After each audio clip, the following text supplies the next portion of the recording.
Hello everyone and welcome back to Echoes of History. Today we're looking into the shadowy corridors of World War II, where the Nazis wielded a weapon more potent than any firearm, propaganda. In this video, we will dissect the art of manipulation employed by the Nazis during the war, exploring how they used visuals, narratives, and psychological tactics to shape hearts and minds. Germany in the early 1920s experienced a period marked by turmoil in its social, economic, and political spheres. This turbulent era was primarily a consequence of the aftermath of World War I. The defeat of Germany led to the collapse of the German Empire. In its place, a fledgling democratic republic known as the Weimar Republic took shape. In June 1919, the leaders of the Weimar Republic found themselves compelled to sign the Treaty of Versailles, an agreement that imposed crippling measures on Germany for its role in initiating World War I. During the early 1920s in Germany, the Nazi Party or NSDAP, National Socialist German Workers' Party, emerged as one of several radical political movements. Initially centered in Munich, it gained nationwide attention in November 1923 when Adolf Hitler and his followers, in an event known as the Beer Hall Putsch, attempted a violent coup to seize power. Following the failure of this coup, Hitler and the Nazis shifted their strategy. Starting in the mid-1920s, they redirected their efforts towards participating in elections rather than pursuing violent overthrow. However, their early attempts to attract voters were not immediately successful. In the 1928 German parliamentary elections, the Nazi Party received less than 3% of the national vote. During the early 1930s, Germany found itself grappling with both economic and political turmoil. The troubles began in the autumn of 1929 when a global economic catastrophe, commonly referred to as the Great Depression, took hold. This worldwide crisis had a profound impact on Germany, leading to the loss of employment for millions of its citizens.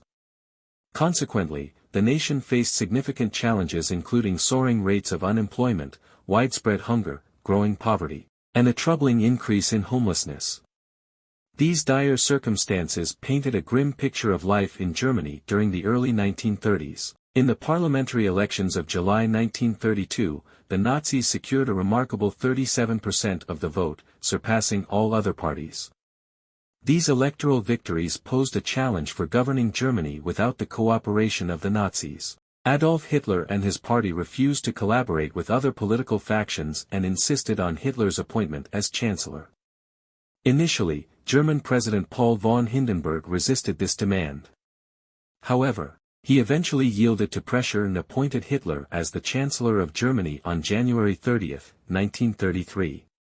Hitler dedicated 2 chapters of his 1925 book Mein Kampf, which served as a propaganda tool itself, to the examination and utilization of propaganda. He asserted that his understanding of the power of propaganda was shaped during his time as a World War I infantryman, where he was exposed to highly effective British propaganda and witnessed the ineffectiveness of German propaganda.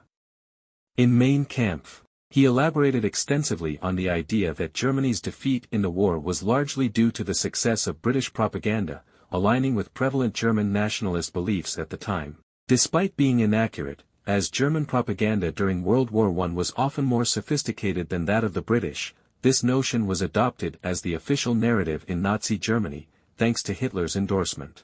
Shortly after Hitler came to power, he established the Reich Ministry of Public Enlightenment and Propaganda headed by Joseph Goebbels, a veteran of the Nazi Party. The ministry's objective was to effectively convey the Nazi ideology through various forms of expression, including art, music, theater, movies, literature, radio broadcasts, educational resources, and the media. Nazi propaganda targeted various audiences. It reminded Germans of their supposed struggle against external foes and perceived Jewish subversion. Before the enactment of anti-Jewish laws, propaganda efforts fostered an environment that tolerated violence against Jews, especially in 1935 before the Nuremberg race laws came in effect, and in 1938 before the wave of anti-Semitic economic regulations following Kristallnacht or the Night of Broken Glass. Propaganda also promoted passivity and compliance with forthcoming anti-Jewish measures, portraying the Nazi government as a force that was intervening to re-establish order. German propaganda concerning the murder of Jews was deeply misleading and manipulative. The Nazi regime sought to downplay, deny, or distort the reality of the Holocaust, the systematic genocide of 6 million Jews and millions of others. Their propaganda tactics included denial. The Nazis consistently denied the existence of extermination camps and mass killings.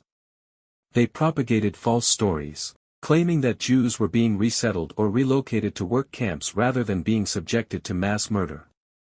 Blaming the victims. Nazi propaganda often portrayed Jews as enemies and scapegoats responsible for the country's problems.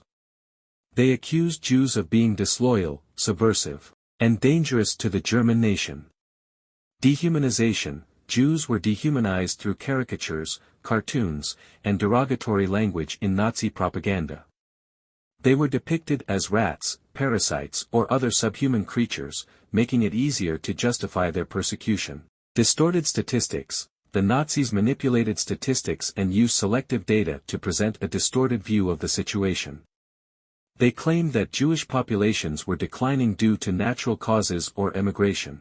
Censorship. The Nazi regime tightly controlled information and censored any news or reports that contradicted their propaganda. This limited access to accurate information for the German population. Fear and intimidation. The regime used fear and intimidation to prevent dissent or questioning of their policies.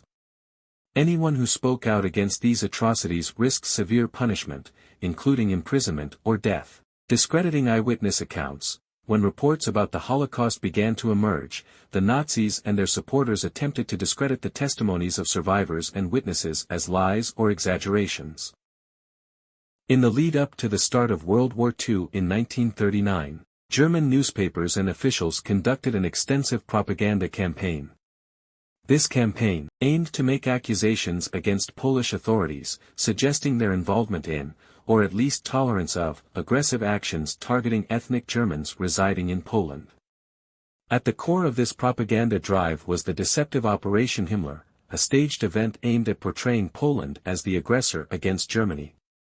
The objective was to provide a pretext for the invasion of Poland.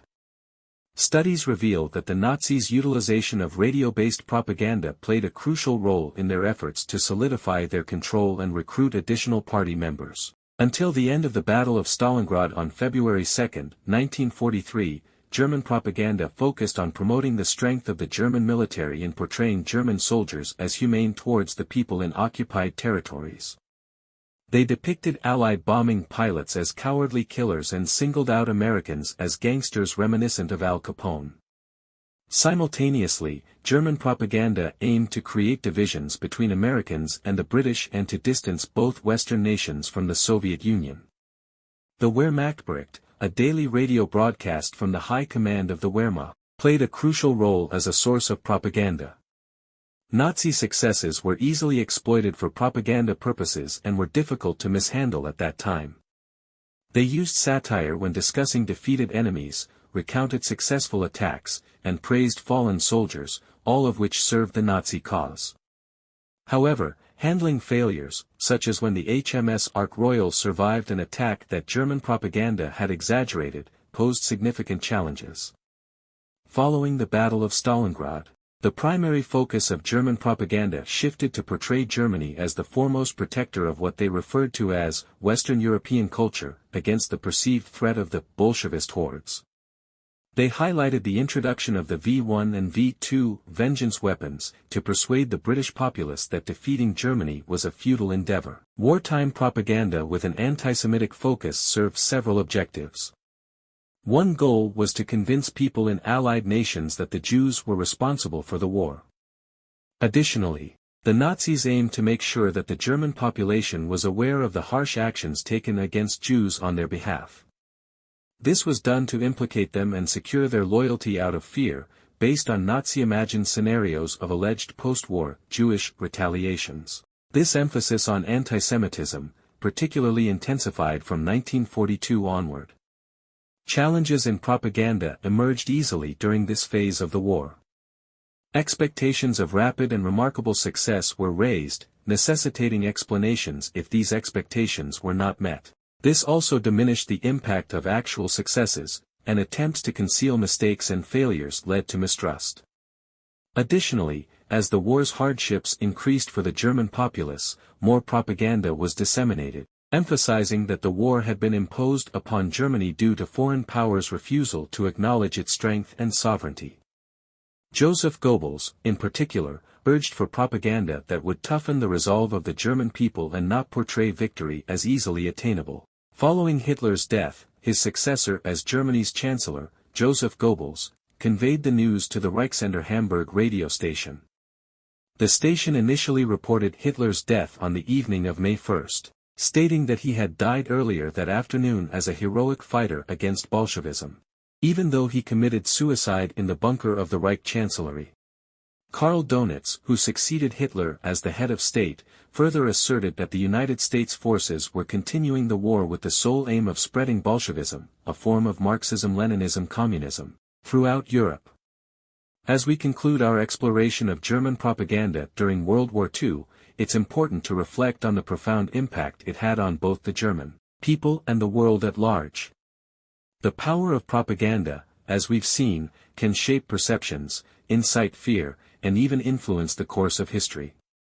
In hindsight, it's clear that propaganda played a pivotal role in the Nazi regime's rise to power and its ability to sustain the war effort for as long as it did. From fostering nationalistic pride to spreading hatred and mistrust, propaganda was a potent tool wielded by the Nazis. Thank you for joining us on this journey through history. If you found this video informative, don't forget to like the video and subscribe to our channel for more thought-provoking content. Have a great day.